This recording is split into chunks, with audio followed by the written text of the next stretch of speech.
Tonight we focused on the second strategy of chapter 29, removing this stone-like heart by smashing the evil through not believing in it, pouring on it anger and expressing, you have no substance. We really delved into this idea. Evil has no substance.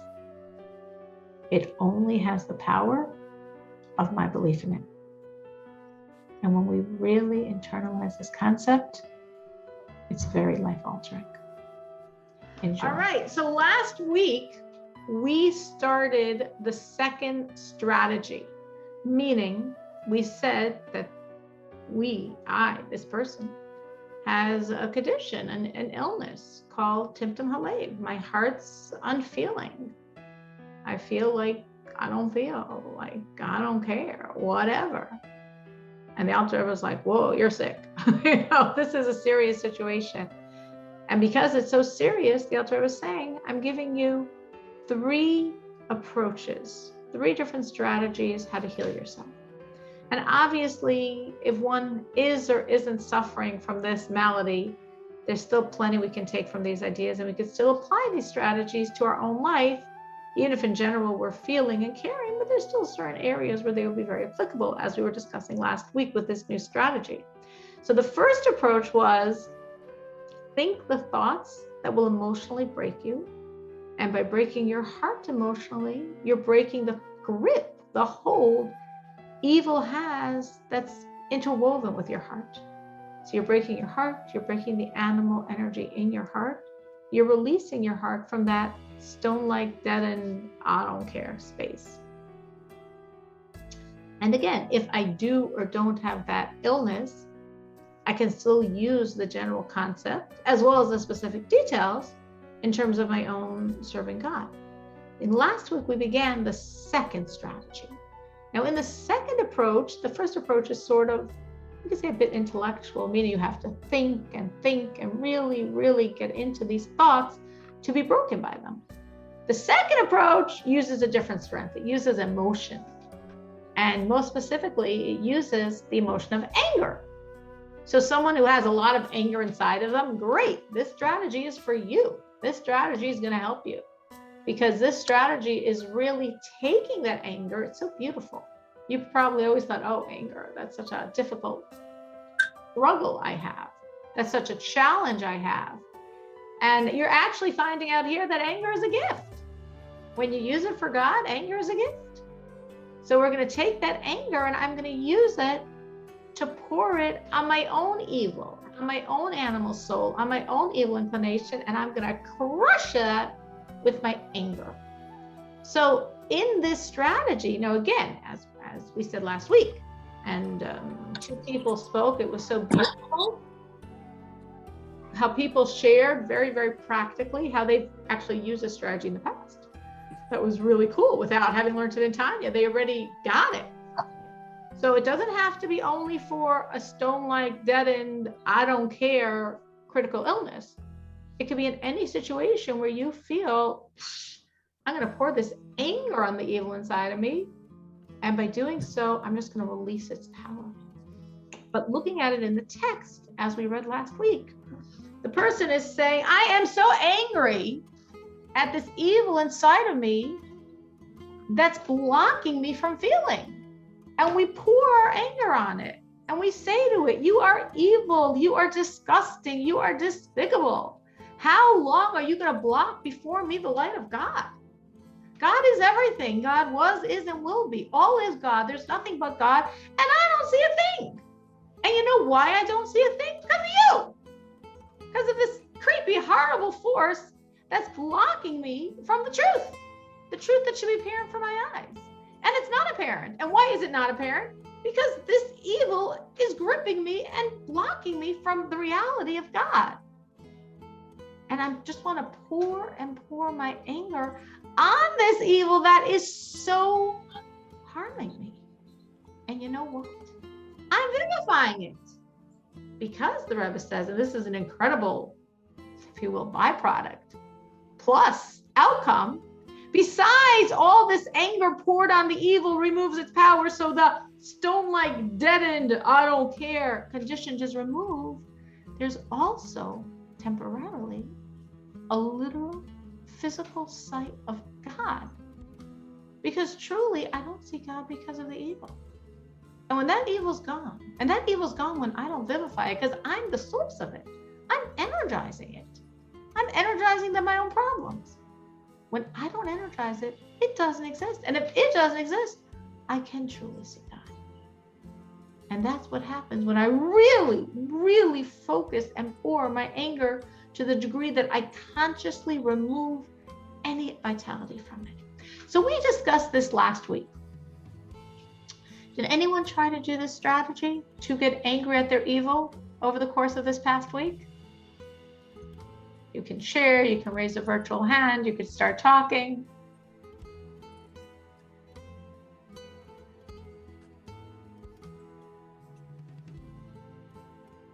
Well, I don't hear anyone talking and I don't see any virtual hands. Did anyone try this over the past week to get angry at the evil inside of them? I don't know if I'd say I got angry at it. I was just like just telling it, like, I'm not going to get fooled again. I'm not going to be sucked into this. So I don't know if I started like getting angry, but I was just using the strategy of, yeah, I know where this is coming from and I'm not going to be fooled by it type of thing. Okay, we'll take that. Anyone else?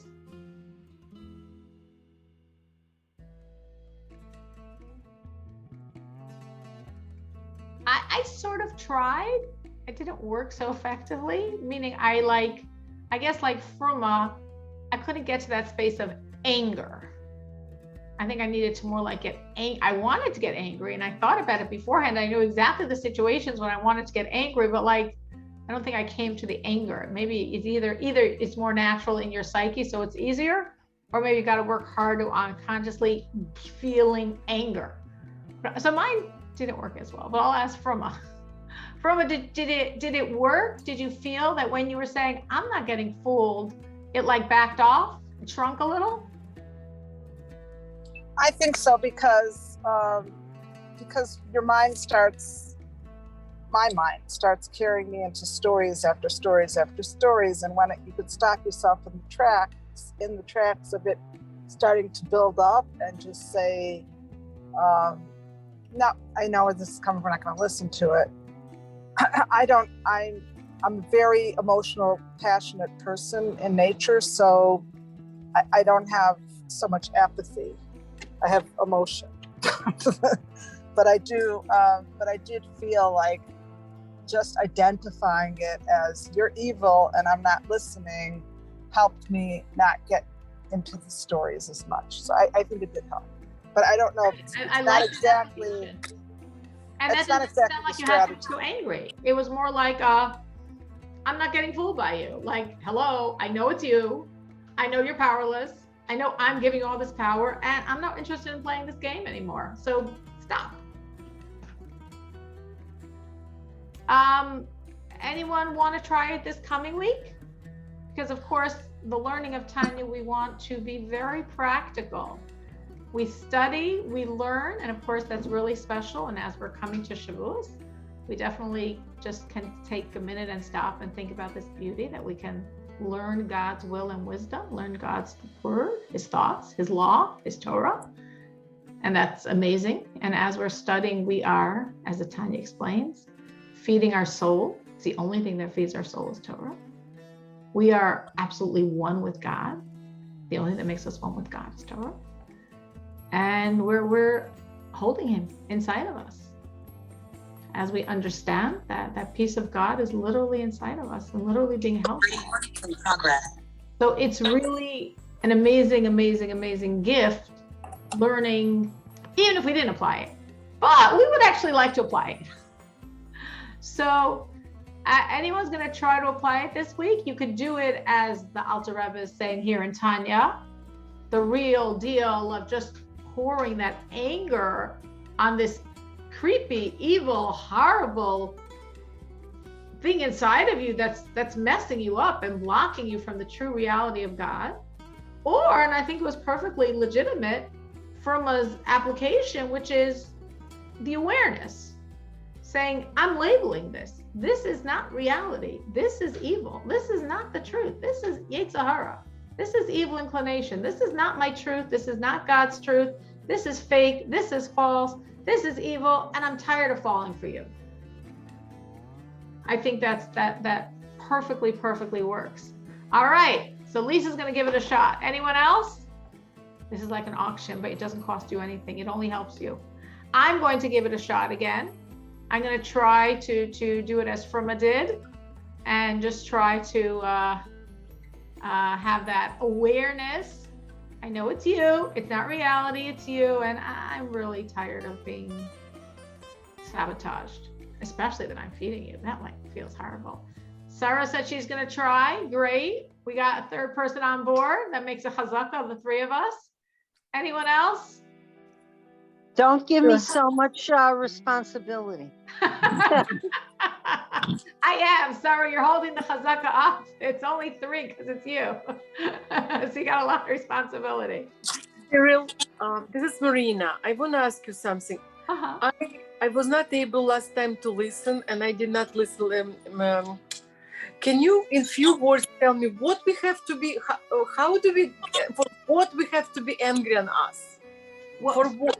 What we said last week was the person that we're discussing in chapter 29. The person we're discussing in chapter 29, his evil inside of him, his evil inclination, has such a power that it's made him not feel. He's in such a space of like, and unfortunately it's a pretty common malady nowadays, at least to a certain degree of, I don't care, I don't feel, apathetic, deadened, shut down. That's a term we use a lot. That's all aspects of the sickness.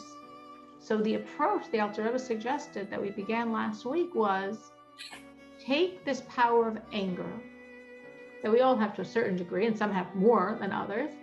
Take this power of anger and get angry at the evil inside of yourself. And why are you angry at it? Because it's messing you up. Because it's harming you.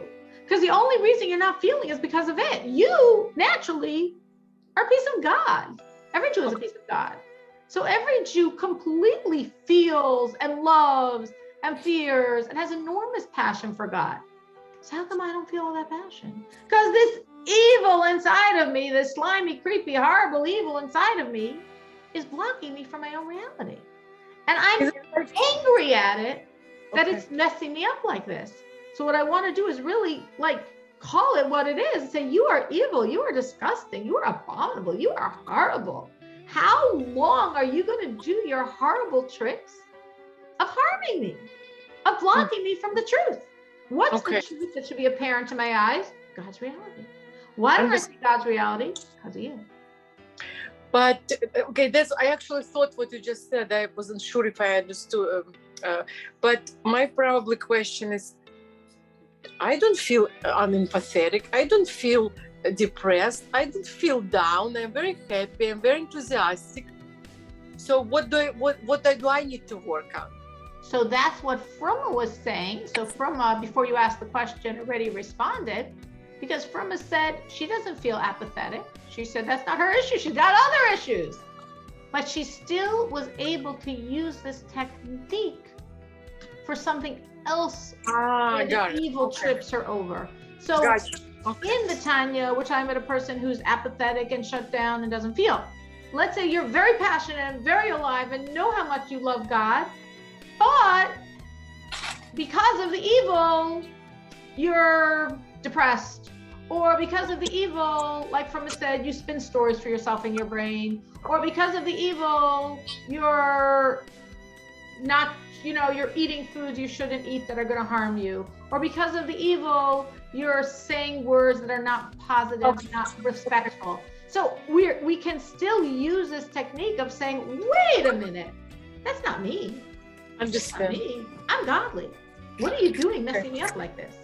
Okay, so Sarah, yes. Fruma, yes. Eliza said she remembered she did it last week. That was so nice to hear, Eliza. Good, and she's going to continue. And Miriam, yes. Great. All right. So Sarah, it's not as intense. You're doing it, but you're part of a few people. Okay. So you shouldn't feel the overwhelming burden. And me, yes, I didn't raise my virtual hand. And Eliza, yes, and she didn't raise her virtual hand.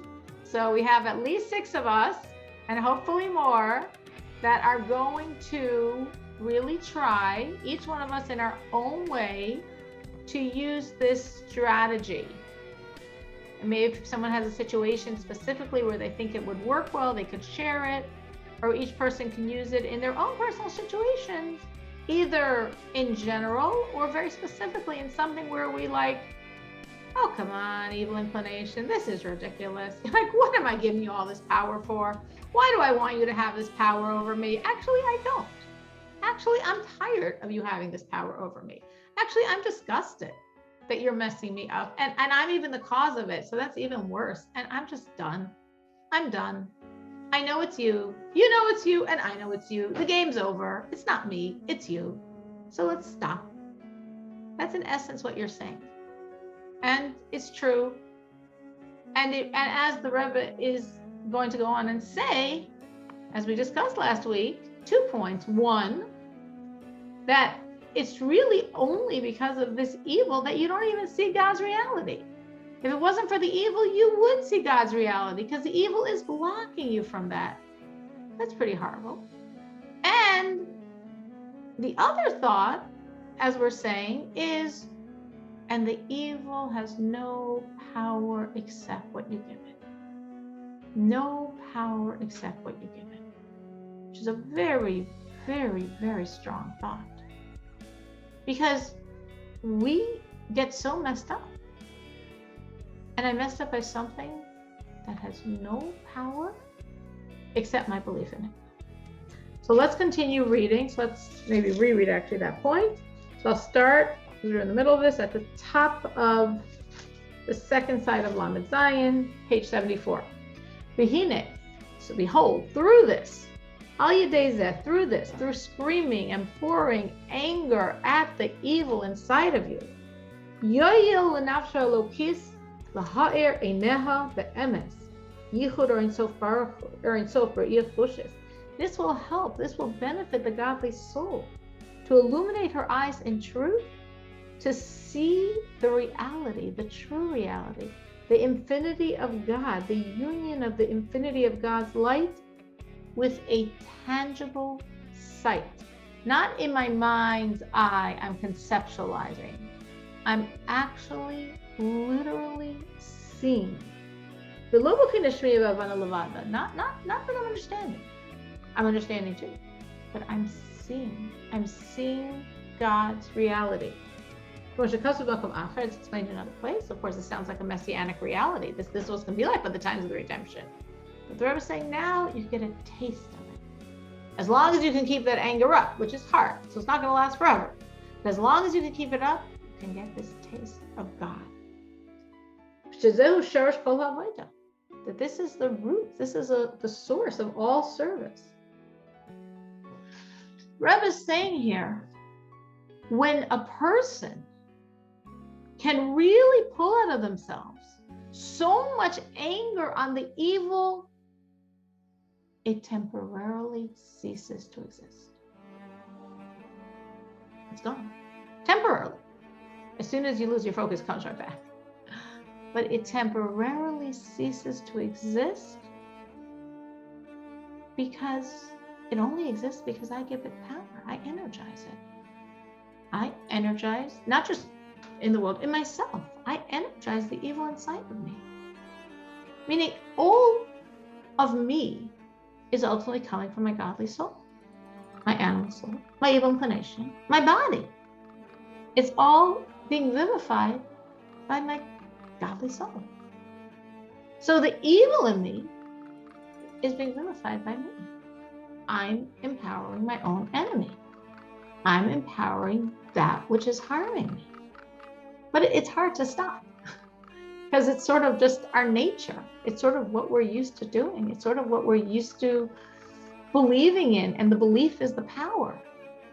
So it takes a lot of energy to consciously remove this power by pouring instead this anger, which is turning away, which is consciously saying no more, at least for this second.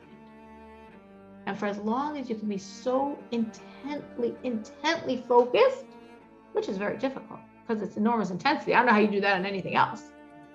But for at least those few seconds or moments or hours that you can be so intently focused, the Rebbe is saying, you'll be able to see Hashem. Because the only reason we don't is because we're blinded by the evil. But if the blinders are removed, God's here. Everything's God. There's nothing but God. So why don't we see him? Because of those blinders. When I stop keeping them alive, they're not, at least for those seconds. Now, of course, by Mashiach, we're all going to be in this space. We won't have an evil inclination because God's going to take it away. And therefore, we all will absolutely see with such clarity God. Literally, our physical eyes will see God. And the Alter Rebbe is saying, you could, to a certain extent, achieve this now by intently passionately, refusing to vivify the evil inside of you. So there are two ideas that are interwoven here that each one are incredibly powerful. One idea is we should be able to see God. And the only reason we're not is because we're blocked by this evil. The second idea is, and the evil has no power except what we give it. So when it seems to have all this power, it means we're giving it a lot. Any questions or thoughts on either of those two ideas? Because they're both like big concepts.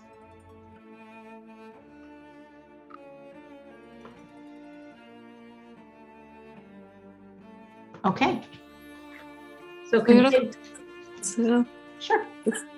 It's like, for me at least, it's hard sometimes to separate this evil inclination from myself. I think it's hard for many people. I think like sometimes an exercise is thinking, what will I be like by the redemption, by Mashiach? In other words, what's me without my fears, my insecurities, my dark spaces? Like so often that's how we define ourselves. So we think that's me, but It's not. It's really not.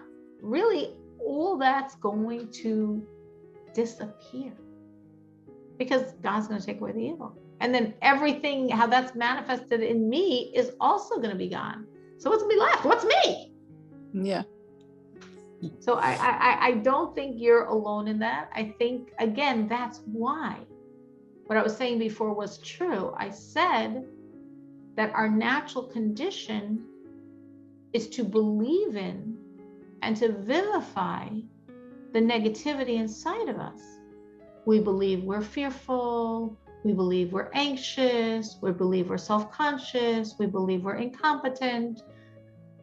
We believe we're depressed. We believe in all that stuff. And our belief is what's giving it energy. But we do believe in it, but we really believe in it. But I think what you're saying is that those empty spaces, that's where our neshama doesn't fill our goof. And if we look into it's kind of like the microcosm of the macrocosm that's outside of us. Do you understand what I'm saying? This is like my whole doctoral dissertation is for my PhD in the law of similars for this Israeli school that I attended when it was in Flagstaff. I wouldn't say it to that degree because there's nothing devoid of godliness. But I'm not saying the devoid of godliness is feeding. That's the sad part, so to speak. The godliness is feeding this evil. Why would godliness feed evil? Because but why is it evil? Because our soul isn't in there. Because there's a part of our neshama in our breath that kind of escaped due to trauma. I don't know. I don't know. I don't know if I agree with you on that, but I'm not going to go there. But again, the main point is that going back to what Rachel said, because I thought it was a very true point, that it's sometimes very hard for us to differentiate evil from me. So maybe when we look at ourselves, and I think it's a great question, I maybe other people have, I mean, Fege Chaya gave her response, maybe other people have their thoughts on it, but how do we do that? And maybe it is by really taking the time to really think about your beauty, my beauty. What is our beauty? Our beauty is when that godliness is shining through us. Fege Chaya is saying it's almost like in certain places it's blocked. So when that godliness is shining through us, that's us. And when you look at a part of yourself and it's not beautiful, it's dark, well, that probably is how the evil, the animal soul or the evil inclination has taken over. I've allowed it to take over that piece. And that's why it seems dark and not beautiful. I don't know, Rachel, if that helps. Anyone has any other thoughts on that question? How do we discriminate us from those pieces that we think are us, but really aren't us? They're really the animal taken over. I think it's very intertwined because we're mixed. It's all inside of us mixed together. So it's very hard to distinguish it. But I don't know what you think of this, but what about the idea that it's if you look on the outside, not on the inside, but when we are like something, let's say there's something evil going on in the world. And when we become afraid of it, and when we like sort of give it power because of our fear, because of our anxiousness, or because of our worry about it, because it's so out of us, we can relate to that like, oh, I don't want to empower that because by me feeding it, the evil there, it gets power from me. So sometimes if you look at the world, I don't know, I'm just saying maybe, like if you could see it on the outside, it's easier to understand it and then go back and project it to the inside. What things inside of me aren't good and I'm empowering. Like, I don't know, just a thought. I don't know what you think of that. I think that could work. I think that could work. I think, again, I agree with you. It's very interwoven, and I agree with you that maybe to scaffold the exercise, to make it more doable, we start what Rebbe said, which is totally in sync with this whole perspective. Start by looking at the outside evils that we vivify, because that's more clearly evil. We can label it more clearly. So when I'm looking at, like Rebbe said, something I fear, and I recognize that my fear is empowering that which I fear, so I'm vivifying the enemy. My fear of that outside force is giving it power. Now, I don't want to empower it, so I want to stop being scared of it and recognize there's only God, and there's nothing but God, and there's no power but God, and nothing can harm me or help me. It's all exactly what God wants. So I can consciously remove my fear from it because I don't want to vivify it. I don't want to empower it.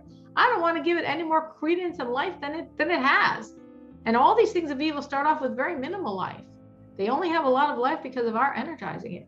So what Fromm is saying, which I think is very correct, is when I do those exercises with things outside of me, it sort of sharpens my eyes and then makes it easier to look inside and do the same thing inwardly. It's like a ladder, it's scaffolding to help us work on the inside, to first work on what's more obvious, but also true, how I vivify the evil outside. So I think that's a great idea. I feel like it sounds like neurosurgery.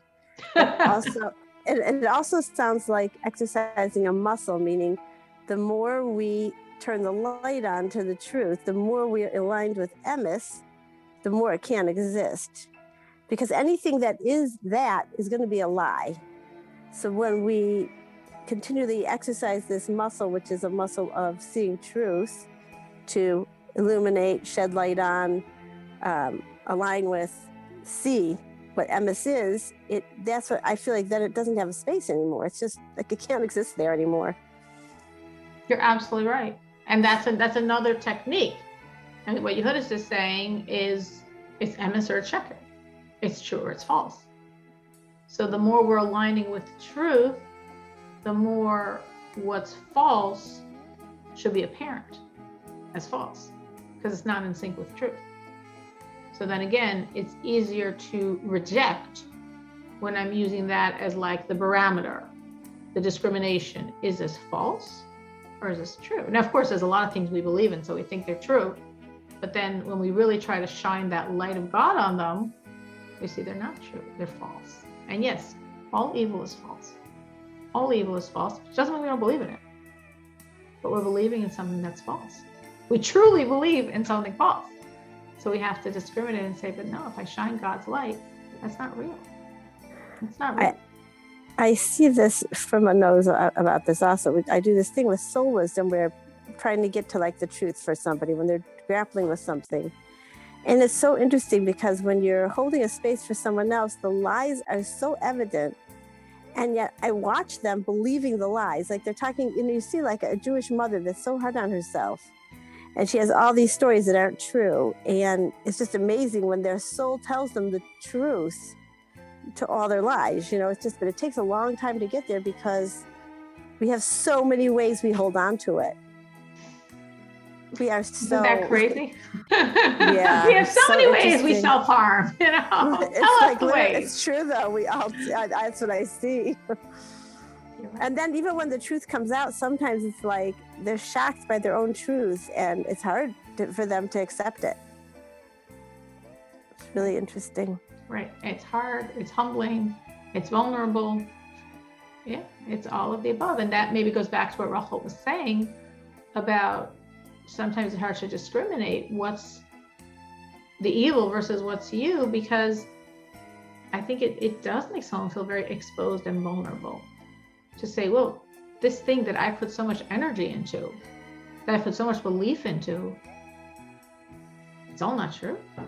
I was creating my own problems all these years. Like it's like very hard to swallow. It's like such a reset. So it's hard.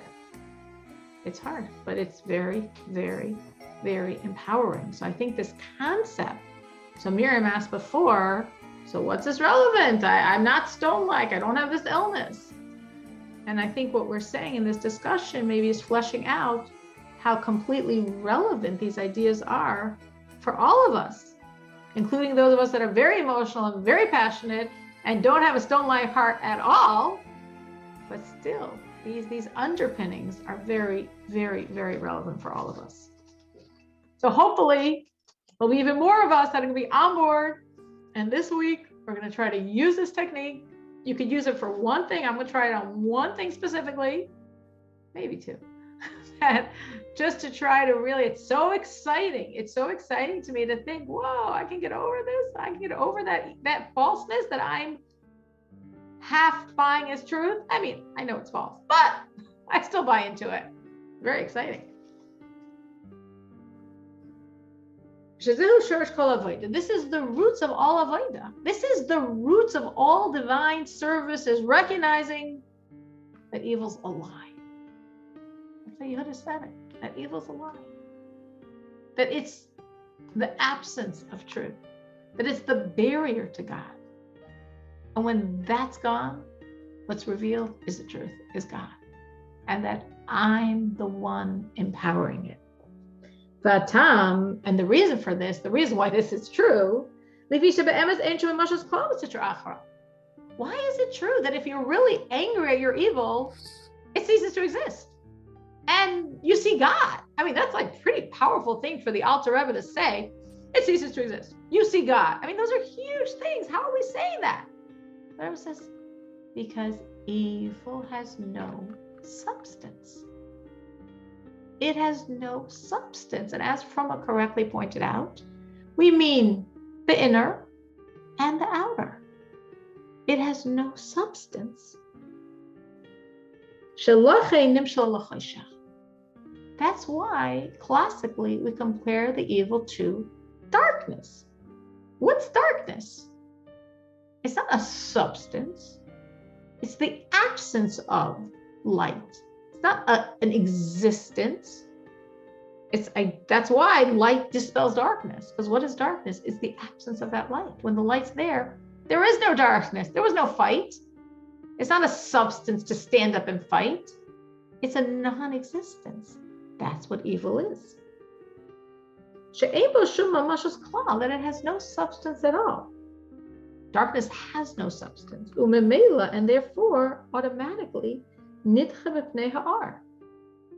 it is just dispelled. It ceases to exist in the face of light.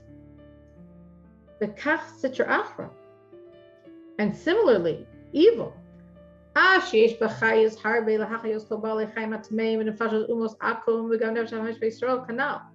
could say, wait a minute. To say that darkness has no substance and it's the absence of light, okay, I get that. To say evil is compared to darkness, it sounds good. But once I start thinking about it, it doesn't seem to make sense to me. Because there's a lot of things of evil in this world. Evil is the state of godliness that we call klipa, when there's a barrier over God's light. Well, there's a lot of that in this world. There's a lot of things we could identify as evil or not, but God said don't, so therefore we know they're evil. And they seem to exist. They seem to exist manifold, with a lot of energy. So all those things are optical illusions. All those things don't exist. The Rebbe here gives examples, right? Evil has no substance. But, for example, there's a lot of animals in this world that are forbidden to us. That's a lot of optical illusions. And the souls of the non-Jews, and for that matter, the bodies of the non-Jews, they don't exist. My own animal soul, it sure seems to exist. My own evil inclination, it sure seems to exist. So to say that darkness has no substance and it's the absence of light, yeah. Evil has no substance, it's the absence of revealed godliness, yeah, but wait a minute. There's a lot of stuff coming out of this thing that has no substance. So how can it have no substance? So how does the Rebbe answer that very strong question? Nevertheless,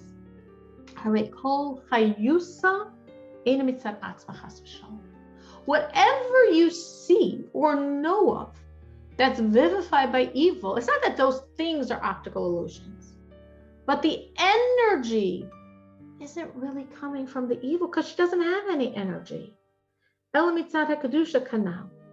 All of it's really just funneled from godliness. And that's why she is absolutely nullified in the presence of godliness, because that's her source. That's her life. Like darkness is nullified in the presence of light. So if you were looking at, and as from a side, it might be easier to see it in the outside, though the same is true on the inside. But if you're looking at terrorism, okay, sure seems to have a lot of power. Definitely seems to exist. It's illusionary. No, it doesn't seem illusionary. It seems very real. Real damage, real horrific harm caused by real people that are absolute embodiments of evil. So they exist or they don't exist? The Rebbe is saying they exist, but they don't have independent existence. The existence of anything of evil is from a godly source that is choosing to go into the space of evil and vivify it until we dispel it by shining the light of godliness. And this is one of the most essence differences, as we've mentioned many times, but now we're really dealing with it on a more philosophical basis. One of the most essence differences between Judaism and any other, man-made theology. Because in any of the other scripts, you usually have this theme, any fantasy novel, you're going to have this theme of good versus evil. In a religion, we're going to call it God versus evil. in Judaism, we don't have God versus evil for exactly this reason. Because there's no independent reality to evil. Evil exists from a godly light that it's given to create these illusions for us to dismiss, for us to overcome. As darkness is dispelled by light, these evils are dispelled by light, by our lack of belief in them, by our belief in God and knowledge that all they are is some form of godliness there to challenge me. As the Rebbe says, the source of all work, this is the most foundational work there is. Not being fooled by the illusions, knowing it's God and only God. So to make this practical, because it might sound very high and flying, but again and again, starting on the outside. So I gave the example of terrorism. You could give many other examples, but we'll just go with that one for now. So if I'm applying the work the Alter Rebbe is advising us to do here, if I'm trying to do that work, when I'm looking at anti-Semitism today, I'm like, I would label that as evil. Which means, according to the Alter Rebbe, it's a darkness. It's a non-substance that only has substance until the light of my belief in God shines on it. So how do I shine my light of belief in God when I'm thinking of anti-Semitism, terrorism, whatever, corruption in the government? How do I shine my light of God on those things? By saying there's only God. They have no independent reality. They only exist as a vehicle for me to overcome by looking at them and saying, I'm not scared of you. You're a manifestation of God, designed for me to remember that you're a manifestation of God. And when I remember that, your power fizzles away. Your power disintegrates, like darkness disintegrates in the presence of light. And just as we see it in the outside world, and as Roma said, probably much more clearly, we can look at our own world and do the exact same thing. And if we look at our own space of darkness, as was said, that space where we don't see God's presence shining, if we look at an insecurity in ourselves or a weakness, we say, wait, that weakness isn't real. I'm his God. I'm God's child. That weakness isn't real. So why does it seem so real? It's designed for me to overcome it by negating it, by not believing in it, by saying, no, I don't have to have that weakness.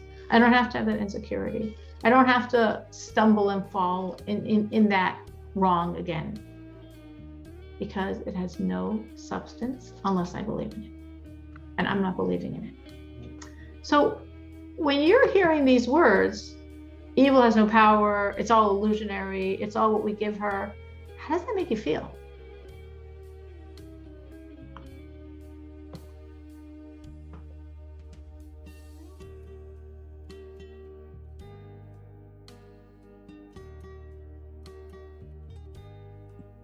Powerful.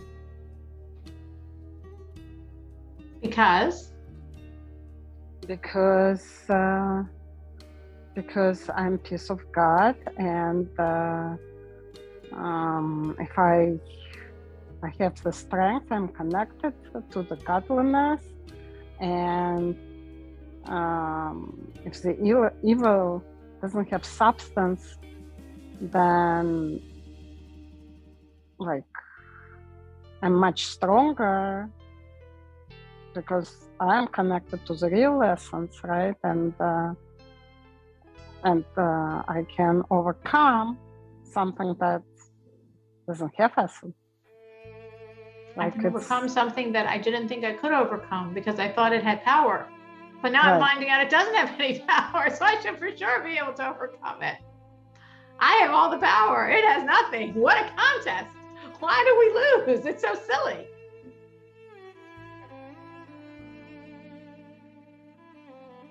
Yeah. And from us, it's safer.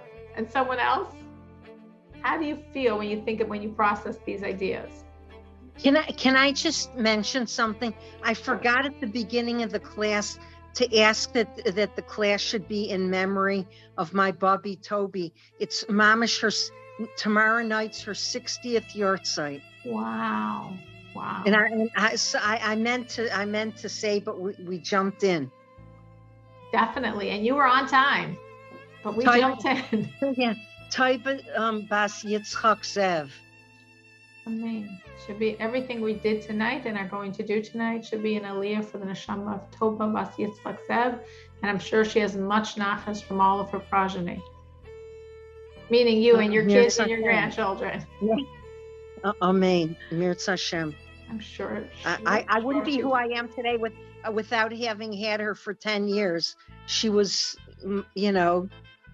she was my inspiration to take the path in life. She was my first inspiration. So beautiful. And Nachas that she's part of a tiny class. Yeah, I can't, I was so young, but she was, I bet she knew when the Friediker Rebbe came to Chicago and stuff, but I wasn't at that point to ask her. Ask questions. Yeah. But I was actually thinking of the Friediker Rebbe and how he behaved when he was in jail and he was physically, brutally hurt and it had repercussions on him physically, but not spiritually. I think that is such an amazing connection. Wow. That is such an amazing connection because like Sarah's saying, and I'm going to elaborate a little bit for people that aren't aware of what you're talking about, because that's amazing. What Sarah's saying is that the previous Lubavitcher Rebbe, Rebbe Rayatz, he battled evil. Our Rebbe can shine the light of good. The previous Rebbe fought the evils of the world, the evils of communism, the evils of Nazism. He fought evil, and he fought evil by not believing in it, by not giving it any credence. Which sounds, oh yeah, that's so simple, just don't believe in it. No, it was a very brutal fight because evil sure thought it had substance. And like Sarah's saying, so evil managed to throw him downstairs and then tremendously harm his body and not break his spirit one iota. And lose. And evil lost and godliness won. And the Rebbe said it took communism 70 more years to fall, but he killed it then by absolutely consciously. And it was very conscious work on his part. It's very interesting because he wrote in his diary. So we have this very unusual, as we call bird's eye view, an inner sight of like what was going on inside to some degree. And he writes that he had to really work on himself to come to the space of holding up his head so high and so strong and thereby crushing it. And you could look and say, what's he gaining? Why is he being so stubborn? And why isn't he just... No, he knew what he was doing. He was destroying it. But because it seemed to have so much power, you needed a very big fight of you don't exist to destroy that seeming power. But that's exactly what he did. It's a great model. To the degree that like when he was taken, every detail of his imprisonment, he was taken in and there's this form to fill out. He said, I'm not filling out the form. What do you mean you're not filling out the form? You have to. I'm not filling it out. No, make me. I'm not filling it out. And all the prisoners go out for walks. I'm not going out for a walk. What do you mean? This is your privilege. This is the nicest thing we do for you. I don't need your favors. I need my tefillin. Well, this isn't a synagogue. You're actually in jail for Judaism. Well, I'm not going to eat. Don't eat. We don't. We barely let prisoners eat anyway. I'm going to go on a fast, a strike. until you give me my tefillin, until you give me my talis, until you give me my prayer books. Well, that's a joke. We want prisoners to die. Fine, we'll see. And he kept it up and he fasted and they succumbed and like, wait, we want to kill them. We don't want them to choose to die on their own. And they broke. And there were the tefillin, and there was the talis, and there's the siddur. I'm only eating the food if it's kosher. What do you mean kosher? This is communist Russia. I'm only in the food if it's kosher. They broke. They gave him kosher food. And thing after thing after thing, and the more you read his writings about the details of what he went through, it is exactly as Sarah is saying, this philosophy embodied in intensity, because it was such an intense evil that felt it had so much substance that he was breaking by no belief in it, to the degree, of course, the most famous confrontation with evil at the end, even when they said, well, we have good news for you. You have to stand up to report the rules are in the prison is you stand up when you're told news. I'm not standing up. Well, if you don't stand up, we'll beat you. You won't beat me. I'm not standing up. And they beat him, and he didn't stand up. And another group of soldiers beat him, and he didn't stand up. And a third group of soldiers came, and somebody said, like, as if like his friend, like, they're going to tell you good news. Stand up. They have good news for you. He's like, I'm not standing up. I'm not standing up. I'm not giving you any credence. I'm not standing up. You could beat me, but I'm not giving you any belief. And they beat him a third time. And then they had no choice. And they told him the news without him standing up, because he wasn't going to stand up for them. And when they ultimately were freeing him, and he said, wait, you think I'm traveling on Shabbos? I mean, you want to stay longer in Shpolerka? I'm not traveling on Shabbos. You have no power over me. You say I have to stay long in prison? I'll stay long in prison. You have no power over me. You don't exist. I'm not traveling on Shabbos. So detail after detail after detail of that story is exactly what Sarah is saying. Now, we don't have such evils we have to confront and say you don't exist. Of course, we also don't have the spiritual powers of a Rebbe. So I'm sure it all balances out. But it's a wonderful model. It's a wonderful, like, to align ourselves, like Yehuda was saying before, about aligning yourself with the truth. And then you see how everything else is false. So aligning ourselves with that model of, it has no power, and I'm not giving it any. And what I give it or remove from it is my belief in it. You don't have to, you could go further back in history. Mordechai, right? Purim. It was sort of just Pesach, which means it was sort of just Purim. What was Mordechai saying? I'm not bowing. You do what you want, but I'm not bowing. I don't bow. I bow to God. You have no existence. So when we think of these models and then we try to apply it to ourselves, to what we're not going to bow to, what we're not going to believe in. And as we really stay strong, and again, yes, we'll have a different type of struggle, and we're not going to be physically beaten, but we can sometimes beat ourselves up emotionally, right?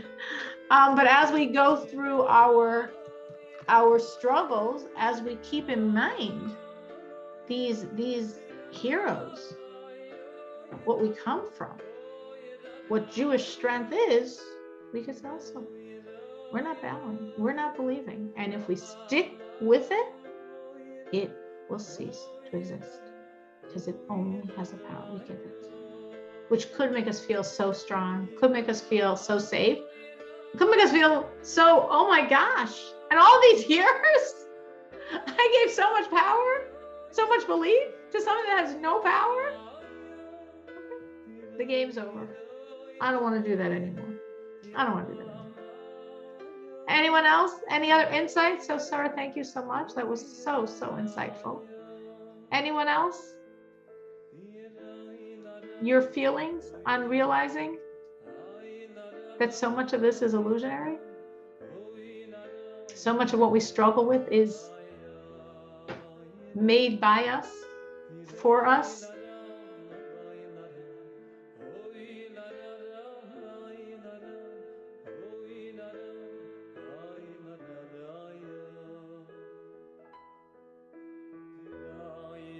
All right, so we will stop here. We are going into the very special Yontiv of Shavuos. And some people like sort of say, oh, it's so small, it's just 2 days. Yeah, biblically, it's 1 day. It's such a small little holiday. But of course, spiritually, it's actually considered, in a sense, the most significant of all the holidays. It's the foundation It's when we got the Torah. From the Torah comes all the other holidays. From the Torah comes all the mitzvahs. That's what we're told. It's in the middle. The Jewish year, from a month perspective, starts with Nisan, with Passover. So we have Pesach, Passover, and then Shavuos, and then Sukkot. Shavuos is in the middle because it's like the middle beam. It's the foundational post from which everything else emerges. So it's a really, really special time to reconnect to God through Torah. And we have no temptations against learning for those 48 hours. We might not learn, but then it's us. It's not, we can't blame our evil inclination. It's out of commission for that one slice of keeping us from learning. We can learn as much as we want, and we should recommit to learning. Does someone have something they would like to share? Something nice that happened to them that they'd like to thank God for since over this past week? I had a miracle that was really cool. Let's hear it. Okay, this is really like a spiritual miracle. So it's like, how just seeing how, like getting a message from someone who passed away. That's what it was, but it was very powerful. So what happened was, it was just my birthday this Friday, going into Shabbos, and Motzei Shabbos, I got this message from Chana Bassman, and she said, my mother must be sending you a hug, because on my screen all of a sudden popped up a picture. It was a screensaver pic. It was a picture like, it was her, like Faggy, and then me in the corner, like as I'm speaking to her and she's speaking to me. So how the picture happened was, right before Faggy's birthday, she came to visit me. I wasn't here, but I was in 770. I saw Chana, and Chana called her mother, and I spoke to her mother, and then she took a picture of us speaking to each other. So just the fact, all of a sudden, the picture popped up on my birthday, basically. So I felt like that was very miraculous, like out of this bizarre, thing that she just had a way to tell me, like, I'm thinking of you, and I'm like, the soul is forever, and I'm not, anyway, that was kind of cool. So that was my little miracle. Beautiful. Beautiful, getting such a hug. That was like also connected to Sarah with her, with the yard site, because the soul is like forever. It's not like hidden somewhere. It's really right with us anyway. It's very Beautiful interesting, miracle. because from when you said it, it just brought me back to the other night. It may have been on your birthday, because from what I have discussed this before, my grandmother, who was Faggy, and I never dreamed of her anything, but I dreamt of her, and she looked so radiant and beautiful, like Mashiach, like time, like she's coming back in a Mashiach body, in a Mashiach way. It was like so, and it felt so good and so warm to see her. And it's just interesting, because I don't know why, I don't know if Fruma knows, like there was always a connection between that grandmother and Faggy for me. And I think that was like right around then. I can't pinpoint which night it was, but it was for sure right around your birthday, if not on your birthday. Wow. So special. We definitely believe there's communication, and it's really special when we receive it. Definitely makes us feel warm, and definitely makes us know they're okay. They're okay. It's beautiful.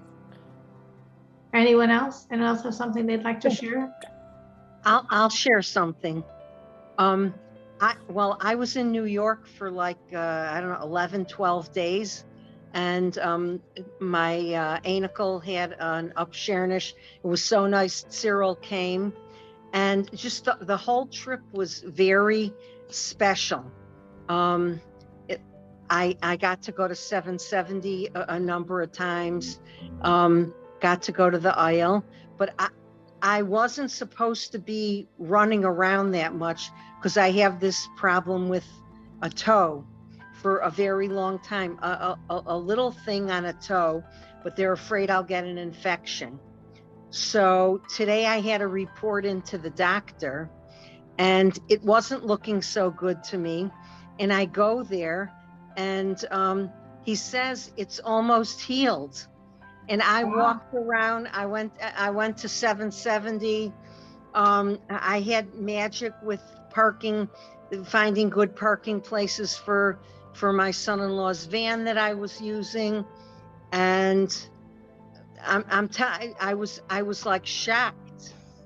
So I know that You didn't tell him. I wasn't following doctor's orders, huh? Well, he said, I know you're going to go walk around a little bit more, because how could you not in New York, but, do the best you can. So, yeah, it's like a miracle in process, Mirz Hashem. Mirz Hashem, it should be complete, but you shouldn't And I know, think about it. And I kept looking in 770 at the Rebbe's chair, and, it was just, it was so heart, my heart was like brimming over. It was just so beautiful. So I know that that there's, the Rebbe's working for us all the time. Amen. And you should see it, and you should feel it, and it should be all the way down to your toes, and you shouldn't have to think about them. It should be a non-issue. Total health. Amen, amen. For everybody should have their miracles. Amen, amen. Anyone else? Yeah, and I want to say I was very sick for a few weeks, and thank Hashem, I'm recovering. Oh, good. That's well, it's going to be something later on. Maybe I will need surgery, but as long as now I'm not in pain.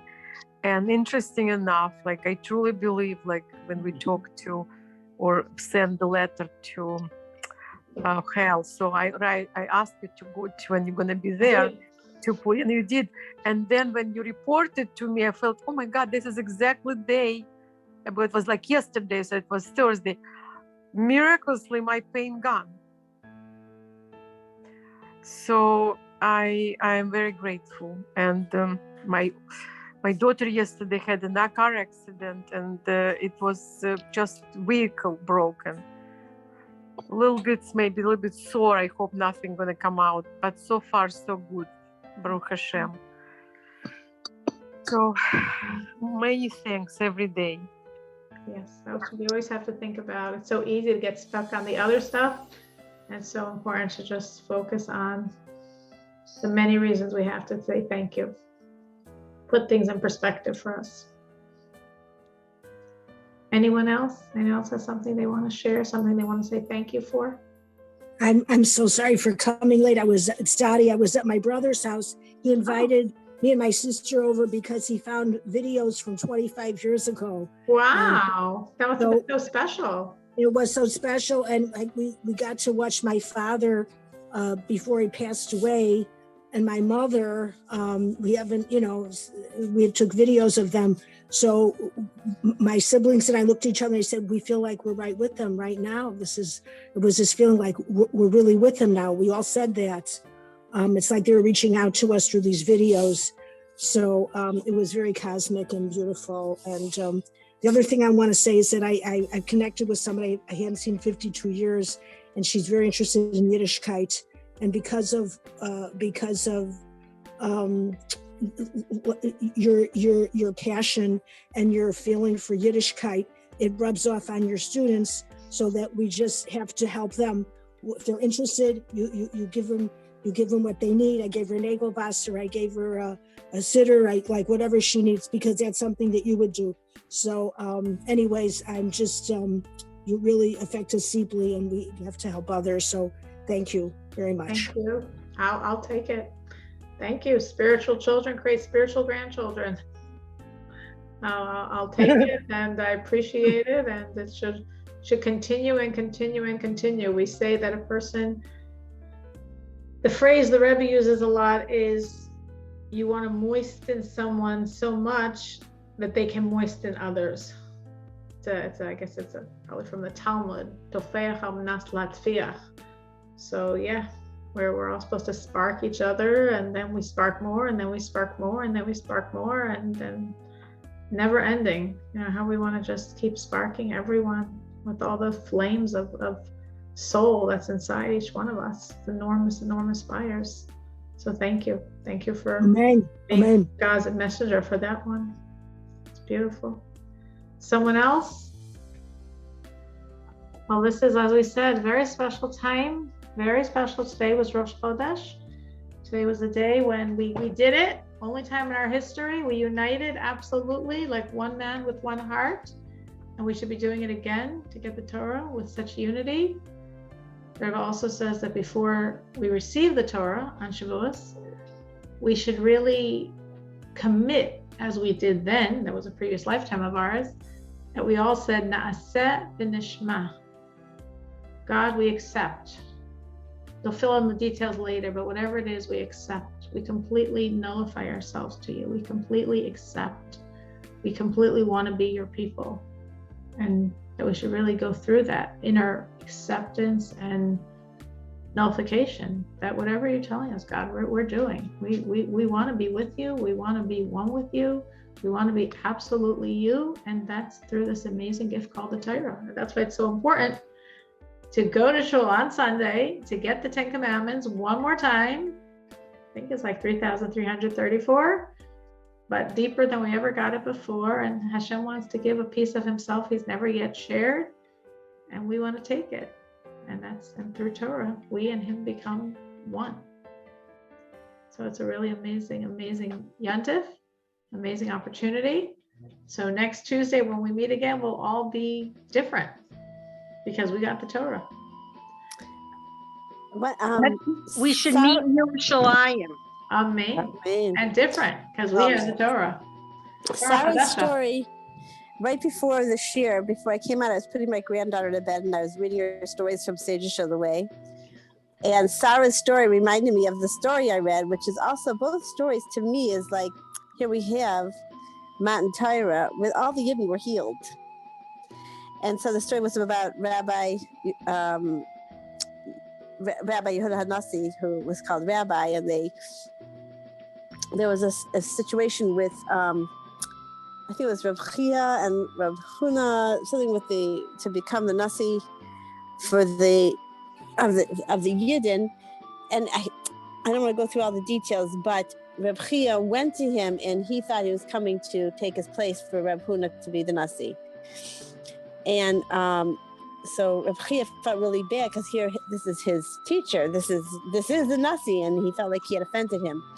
So you can't. I guess they couldn't ask forgiveness for 30 days, but 29 days, Reb Eliyahu Hanavi came to him, but looking like Reb Chia, and he said, and he I guess Rabbi Yehuda Hanassi always had a problem with his tooth, like a terrible toothache that was just very consistent for many years, and he healed it. But it looked like Reb Chia healed his tooth. So the next day when Reb Chia came to ask for his forgiveness, he already had seen, Rabbi Eliyahu Hanavi had come. So he said, well, you came yesterday.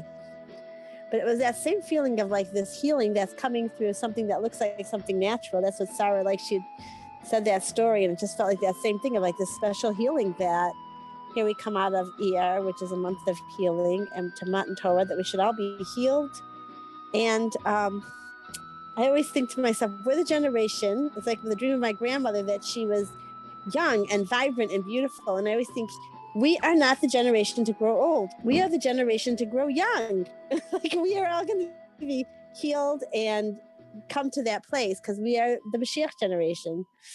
So just a thought. Absolutely. I'll take it. That's right. And just I don't even think there is a source like a from a midbar in my memory, but right. But as we're speaking of the giving of the Torah, that is such a messianic piece because, of course, that began the marriage of God and the Jewish people. We got engaged in the Jewish idea of engagement, which is actually the first stage of marriage. It's a part of the formality of marriage is a erusin, It's so severe that nowadays we usually do it the same day as the wedding, because if someone broke up afterwards, they would need a divorce. So that's what happened to us by the giving of the Torah. And we've been waiting 3,334 years for our Shlepi Chassan, for God and us to become absolutely one, and that's Mashiach. So Shavuos is definitely a very, very, very Mashiach holiday. Its whole energy is consummating that relationship, which is Mashiach. And again, it's through Torah. Through Torah, we become one. The Rebbe traditionally, I would say like sort of every year on Shavuos, would try to really exhort, remind people to recommit to Chitas. That Chitas really connects to Shavuos. Chumash is the Torah we got, and Tehillim, it's the passing of King David on Shavuos, and Tanya is the passing of the Baal Shem Tov on Shavuos.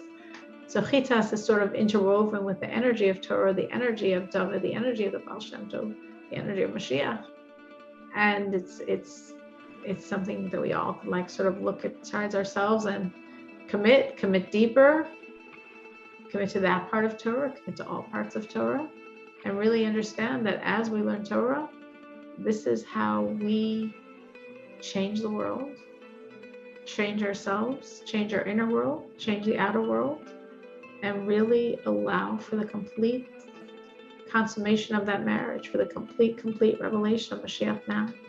So it should be, as Sarah said, a wonderful Shavuos at Yerushalayim. And with the Torah we should get should be the new Torah that will come forth. Torah Chadasha Me'iti Teitzei. And we should definitely all, next Tuesday, be completely different. Because all the evil's gone, all the good is shining. And we're all on such a level when we will just see. We will learn by sight. Because we will see God in everything.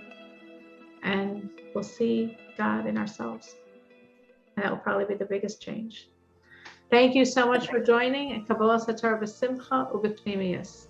With Amen. joy. Thank you. Amen. Thank Thank you. Thank you so Thank much. you. Thank you. Thank you. Thank you. Yanta. Beautiful Thank you. cheer. Thank you. Thank you. Thank you.